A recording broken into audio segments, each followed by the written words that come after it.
आज हम स्टार्ट करेंगे साइंस क्लास 9 का chapter the fundamental unit of life यानी कि cell.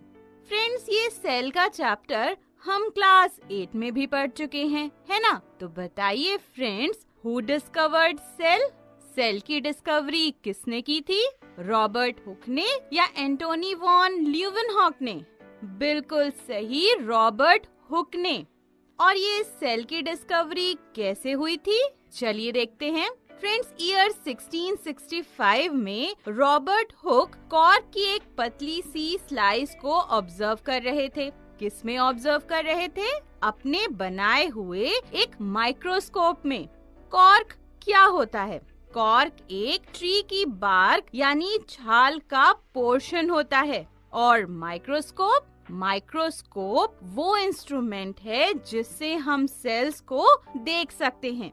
So Robert Hooke was observing thin slices of cork under the microscope. And what did he observe? उन्होंने क्या देखा? उन्होंने देखा कि कॉर्क के स्लाइस में बहुत सारे कंपार्टमेंट्स या बॉक्स की तरह के स्ट्रक्चर्स हैं और ये कंपार्टमेंट्स या बॉक्सेस बिल्कुल हनीकॉम्ब यानी मधुमक्खी के छत्ते की तरह दिख रहे थे। फ्रेंड्स, उन्होंने ये भी नोटिस किया कि ये सारे कंपार्टमेंट्स एक वॉल से सेपरेटेड हैं।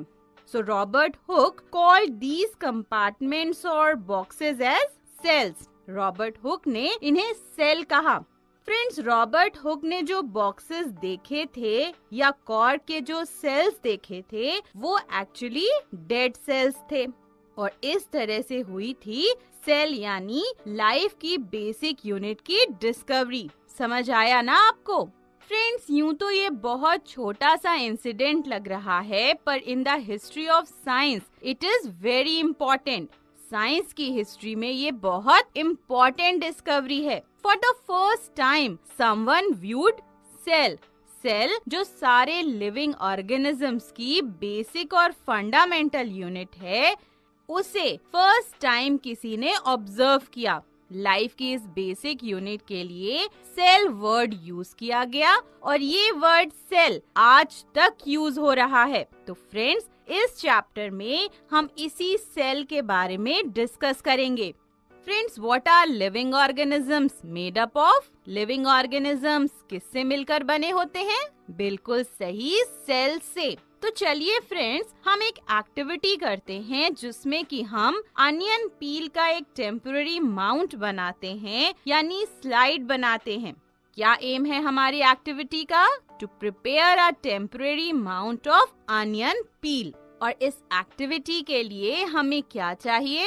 हमें चाहिए onion, forceps, blade, watch glass, water, slide, dropper, saffron and stain, mounting needle, cover slip और माइक्रोस्कोप।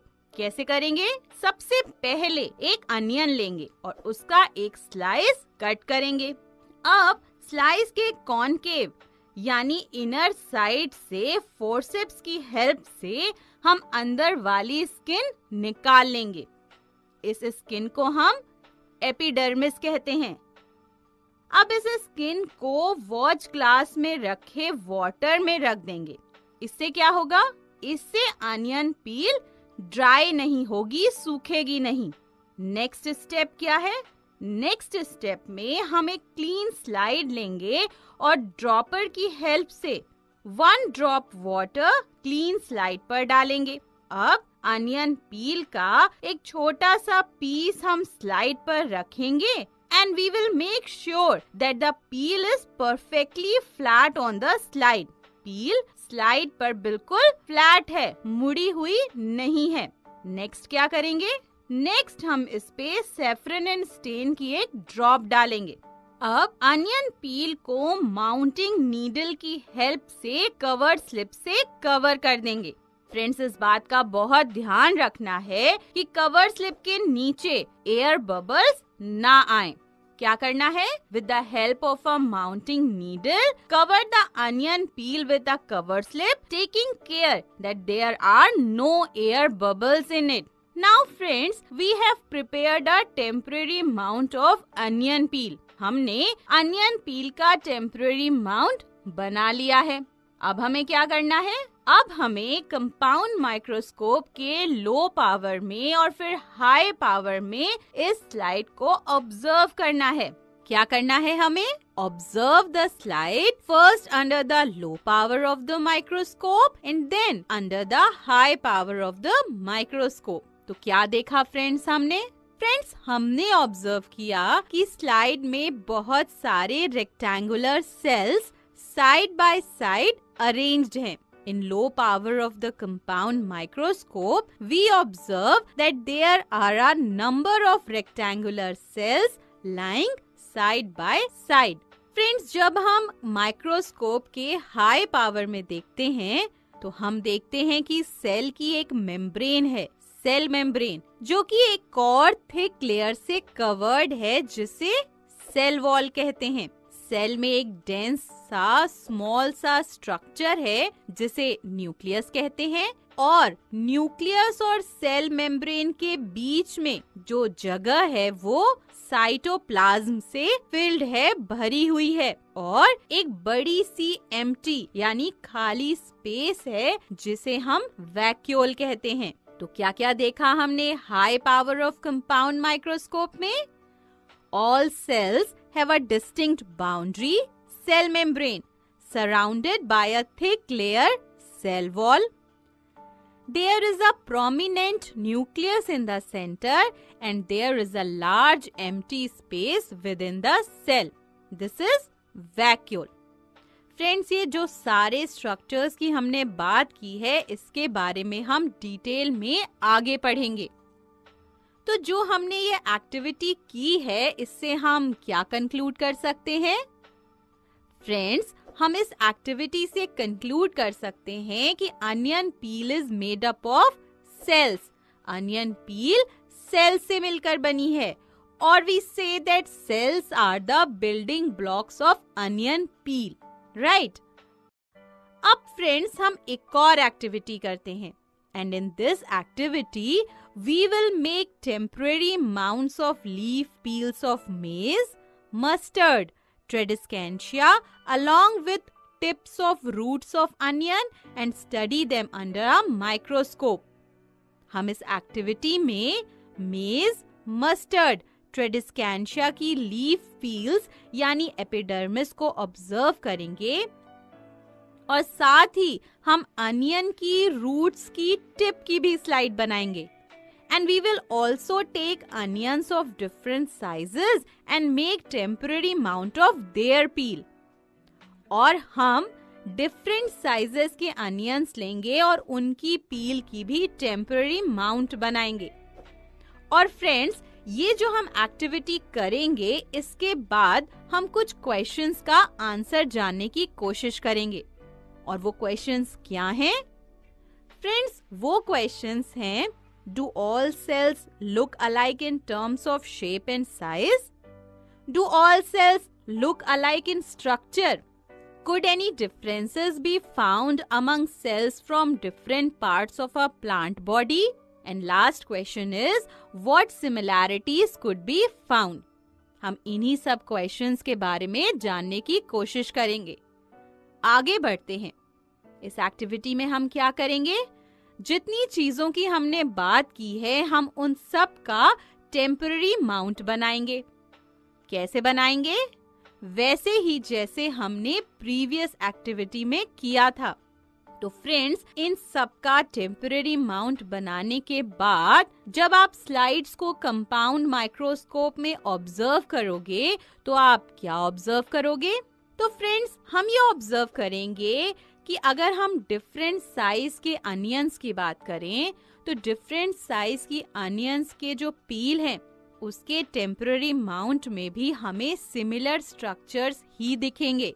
इसका मतलब all the onion bulbs are made up of cells irrespective of the size of the onion bulb.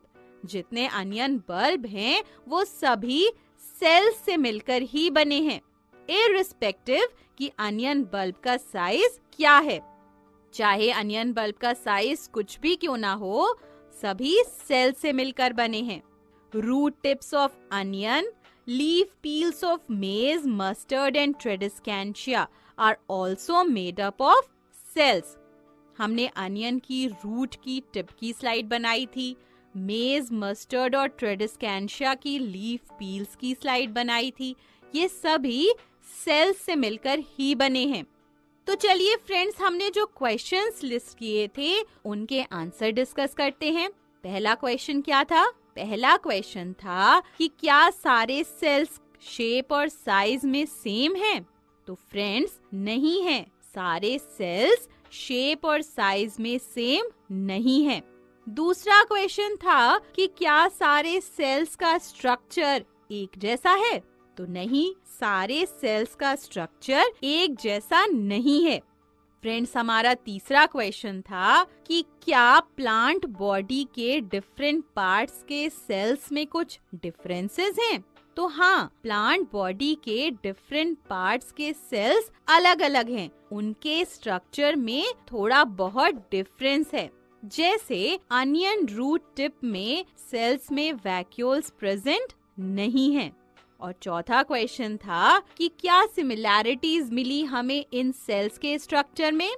तो friends, हमने देखा कि सभी sales का basic structure same है। सभी में एक आउटर सेल मेम्ब्रेन है जो कि सेल वॉल से सराउंडेड है। सभी सेल्स के सेंटर में एक न्यूक्लियस प्रेजेंट है और न्यूक्लियस के और सेल मेम्ब्रेन के बीच में साइटोप्लाज्म प्रेजेंट है। तो इस एक्टिविटी से हमने जो कंक्लूड किया उसको एक बार फिर से लिस्ट करें। All cells are not alike in terms of shape and size. All cells are not alike in terms of structure. There are differences in the cells of different parts of the plant body. All cells have the same basic structure. All cells have cell membrane, cell wall, nucleus and cytoplasm. So friends, after both the activities, हमने क्या समझा?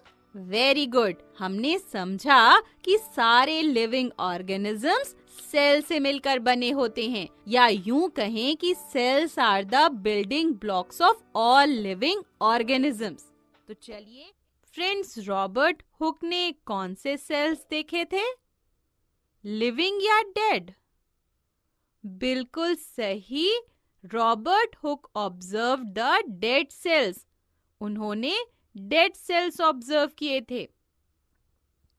Friends, Robert Hooke के बाद एक Dutch scientist जिनका नाम था Antony van Leeuwenhoek, उन्होंने सबसे पहले पॉन्ड वाटर में लिविंग सेल्स देखे थे।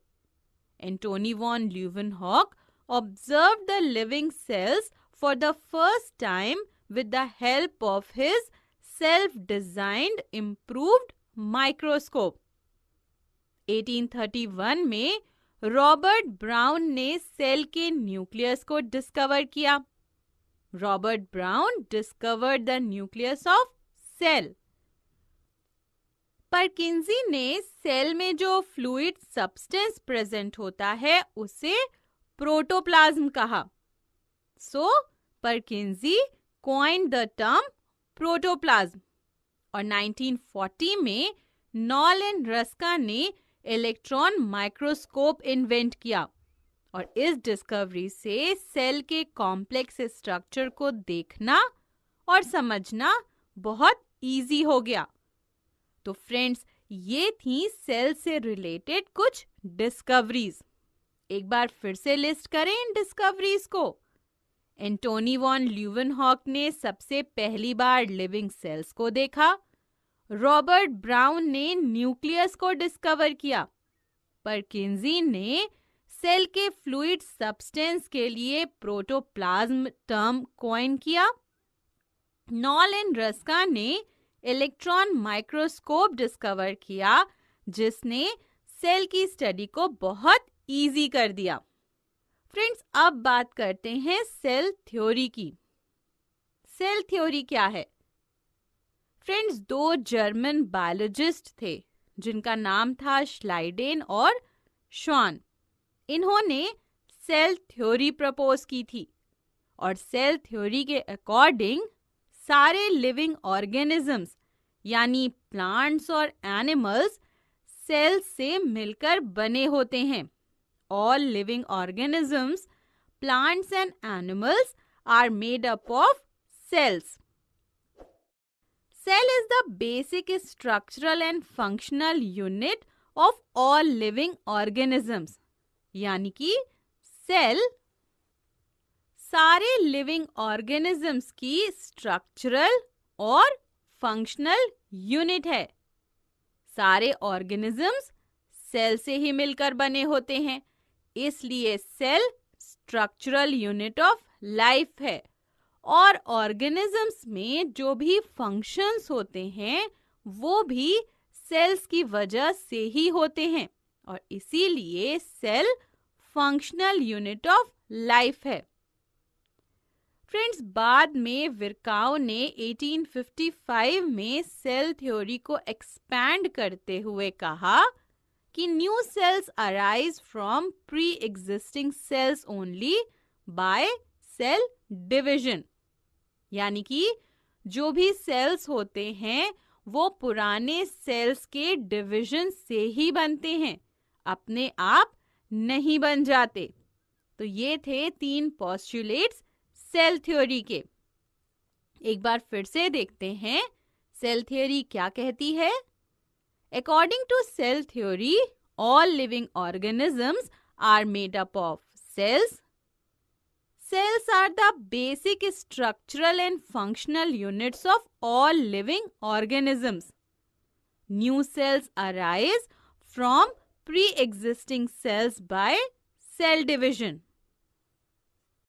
फ्रेंड्स, अब आगे डिस्कस करने से पहले आप मुझे बताइए कि who discovered the electron microscope. Electron microscope को किसने डिस्कवर किया था? बिल्कुल सही, नॉल एंड रस्का ने. तो फ्रेंड्स, मैग्नीफाइंग लेंसेज और माइक्रोस्कोप के इन्वेंशन से साइंटिस्ट को माइक्रोस्कोपिक वर्ल्ड की डिस्कवरी में बहुत हेल्प मिली. साइंटिस्ट को पता चला कि ऐसे ऑर्गेनिजम्स भी होते हैं जिनकी पूरी बॉडी एक सिंगल सेल से ही बनी होती है और ज्यादातर ऑर्गेनिजम्स तो एक से ज्यादा सेल से मिलकर बने ही होते हैं. तो फ्रेंड्स, चलिए इसी बारे में डिस्कस करते हैं और जानते हैं यूनिसेलुलर और मल्टीसेलुलर ऑर्गेनिजम्स के बारे में. तो फ्रेंड्स, कुछ ऑर्गेनिजम्स में केवल एक ही सेल होती है और कुछ एक से ज्यादा सेल से मिलकर बने होते हैं. वो ऑर्गेनिजम्स जिनमें केवल एक ही सेल होती है उन्हें यूनिसेलुलर ऑर्गेनिजम्स कहते हैं. क्या कहते हैं? Unicellular organisms. The organisms made up of a single cell are called unicellular organisms.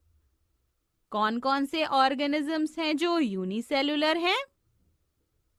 Amoeba, paramecium, euglena, bacteria, chlamydomonas, yeast, ये सभी यूनिसेलुलर ऑर्गेनिजम्स हैं. फ्रेंड्स, यूनिसेलुलर ऑर्गेनिजम्स में जो सेल होता है वो सेल सारे फंक्शंस परफॉर्म कर लेता है और ये सेल एक पूरे ऑर्गेनिज्म की तरह बिहेव करता है. डाइजेशन, रेस्पिरेशन, एक्सक्रीशन और रिप्रोडक्शन, सारे लाइफ प्रोसेसेस सभी एक ही सेल में होती हैं.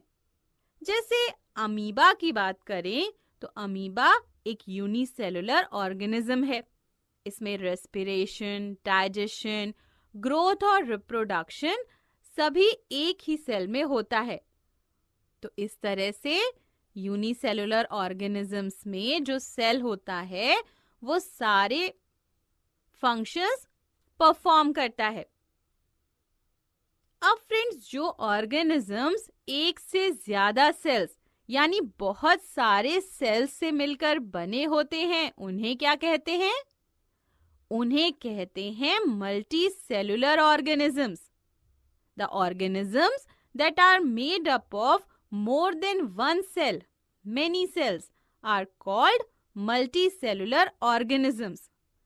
Friends, most of the plants and animals जिन्हें हम अपने चारों तरफ देखते हैं वो मल्टीसेलुलर ऑर्गेनिजम्स होते हैं, यानी वो बहुत सारे सेल से मिलकर बने होते हैं, जैसे humans, birds, dogs, trees, grasses, ये सभी मल्टीसेलुलर ऑर्गेनिजम्स हैं। तो समझ आया आपको? जो ऑर्गेनिजम्स एक सेल से बने होते हैं या जिनकी बॉडी में एक ही सेल होती है वो यूनिसेलुलर ऑर्गेनिजम्स, और वो ऑर्गेनिजम्स जिनकी बॉडी में एक से ज्यादा यानी बहुत से सेल्स होते हैं उन्हें मल्टीसेलुलर ऑर्गेनिजम्स कहते हैं। फ्रेंड्स, मल्टीसेलुलर ऑर्गेनिजम्स जो होते हैं वो भी अपनी लाइफ एक सिंगल सेल से ही शुरू करते हैं, और ये सिंगल सेल है फर्टिलाइज्ड एग यानी कि जाइगोट। ये फर्टिलाइज्ड एग या जाइगोट डिवाइड करके नए सेल्स बनाता जाता है, सेल्स का नंबर बढ़ता जाता है और इस तरह से मल्टीसेलुलर ऑर्गेनिजम्स डेवलप होते हैं। फ्रेंड्स, मल्टीसेलुलर ऑर्गेनिजम्स जो होते हैं उनमें डिवीजन ऑफ लेबर पाया जाता है। डिवीजन ऑफ लेबर यानी हमने फ्रेंड्स पढ़ा था कि यूनिसेलुलर ऑर्गेनिजम्स में एक ही सेल सारे फंक्शंस परफॉर्म करता है ना? पर मल्टीसेलुलर ऑर्गेनिजम्स में अलग अलग फंक्शंस करने के लिए अलग अलग पार्ट्स होते हैं, यानी काम डिवाइड हो जाता है, और इसे ही डिवीजन ऑफ लेबर कहते हैं। जैसे कि स्टमक में डाइजेशन की प्रोसेस होती है, पेंक्रियाज डाइजेस्टिव जूस सिक्रीट करता है, इंटेस्टाइन में फूड का एब्जॉर्प्शन होता है। तो देखा आपने, हर एक ऑर्गन एक स्पेसिफिक फंक्शन परफॉर्म कर रहा है, यानी बॉडी का हर एक पार्ट कुछ अलग फंक्शन परफॉर्म करता है। इस तरह से काम डिवाइड हो जाता है और इसे ही हम डिवीजन ऑफ लेबर कहते हैं। तो क्या समझा हमने? हमने समझा कि multicellular organisms begin their life as a single cell and different parts of a multicellular organism perform different functions. तो फ्रेंड्स, चलिए हमने अभी तक जो पढ़ा है मेन पॉइंट्स को एक बार क्विकली रिवाइज कर लेते हैं। हमने पढ़ा कुछ इम्पोर्टेंट सेल से रिलेटेड डिस्कवरीज के बारे में, जैसे Antonie van Leeuwenhoek observed the living cell for the first time, Robert Brown discovered nucleus, Purkinje coined the term protoplasm for the fluid substance in the cell, Knoll and Ruska discovered electron microscope। इसके बाद friends हमने cell theory के बारे में discuss किया। तो क्या कहती है cell theory? According to cell theory, all living organisms are made up of cells. Cells are the basic structural and functional units of all living organisms. New cells arise from the pre-existing cells by cell division. इसके बाद friends हमने unicellular और multicellular organisms के बारे में discuss किया। The organisms made up of a single cell are called unicellular organisms. Example: amoeba, paramecium, euglena, bacteria, chlamydomonas and yeast. The organisms made up of more than one cell, many cells, are called multicellular organisms. Example: trees, grasses, insects, birds and humans. हमने पढ़ा कि multicellular organisms begin their life as a single cell and different parts of multicellular organisms perform different functions. तो friends, I hope आपको अच्छे से समझ आ गया होगा